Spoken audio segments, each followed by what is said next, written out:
Guitar friends, super fun idea for you here. Do you know the term re-harm?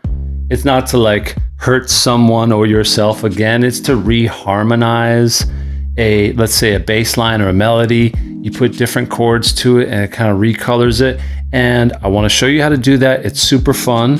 I'm going to give you the option to make up your own set of chords over this tasty little bass line. It's just walking straight down a major scale. A, once again, the people's key.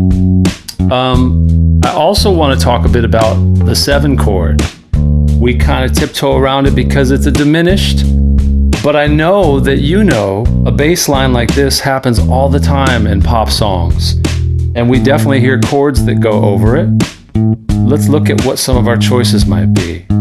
So this progression is just, the bass line at least, is just walking straight down the scale. So we went down to D, down to C sharp, B minor, and then it finishes on an E. So if we were to play these traditional chords just going exactly matching the classic diatonic chords, that's an F sharp minor, now we do an E. So this might be the approach of directly matching the root note of each chord with the root note that the bass is playing, and then up to an E. But what about this next chord? Slightly different, but it kind of makes sense, right? That one too. And maybe this. These are just options. Okay, so let's look at how we got there. Oh yeah, bassman, do it. The very first thing I did carries over from our last theory talk, which is on that G sharp, when the bass is playing the 7th degree of the scale. Try to get my doodler here.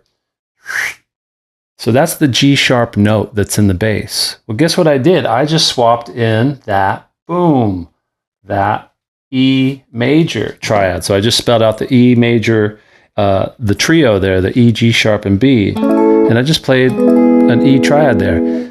Tell me in the comments how many pop songs you can think of do that descending bass line movement. So the bass is going 1, 7, or you can think of it as 8. It's going the root note of the 1 chord, and then it does the root note of the 7 chord, but is it the root? Because in this case, we're putting in the 3rd.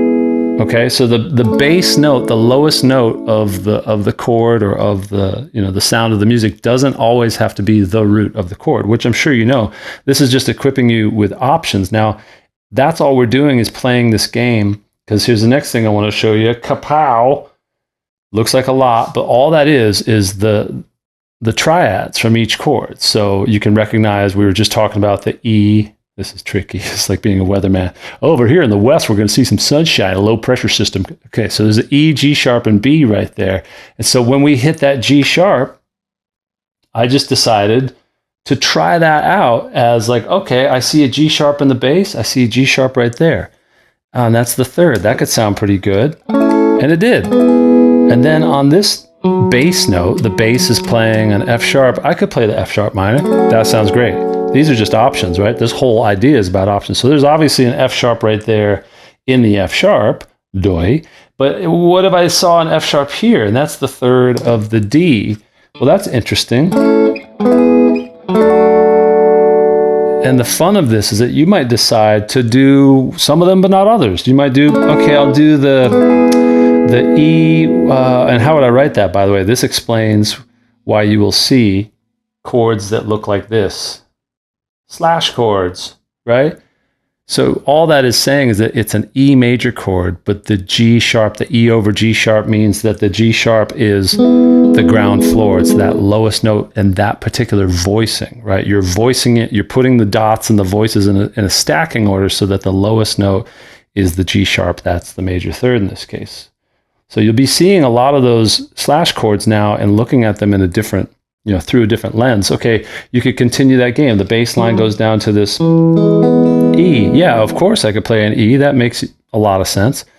What if, I don't know, we did like there's an E in the in the A. So we'd be putting the fifth in the bass, which is interesting. And you're going to hear that in some changes. I'm thinking of some like Beach Boys tunes, like God Only Knows, and some of those beautiful songs. All right, let's hear some more examples. So here's the A. Now I'm doing an E with a G sharp in the bass. Now I'm doing a D with an F sharp in the bass.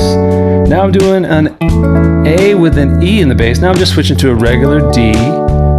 I'll do a C sharp minor, do a B minor, and then finish on an E.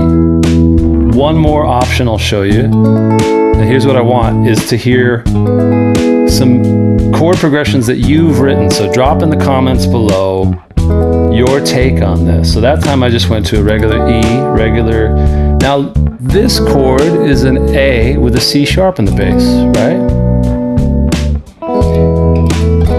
Options aplenty. That's the fun of it, right? So just to review what I did there, when I hit the C sharp in the bass, I decided to play this A over C sharp. That would be the one that looks like this, right? So have no fear of these chords when they show up. They create interesting reharms, right? Okay, so I'm going to put this very simple bare bones bass line and drum loop down into the comments. Grab it, use it as a backing track, and post a video of you playing along with it, writing your own chord progression. Make it jazzy, make it snazzy, make it OG, make it classic. It's totally up to you because I believe in you. No fairy theory. You just got to use it.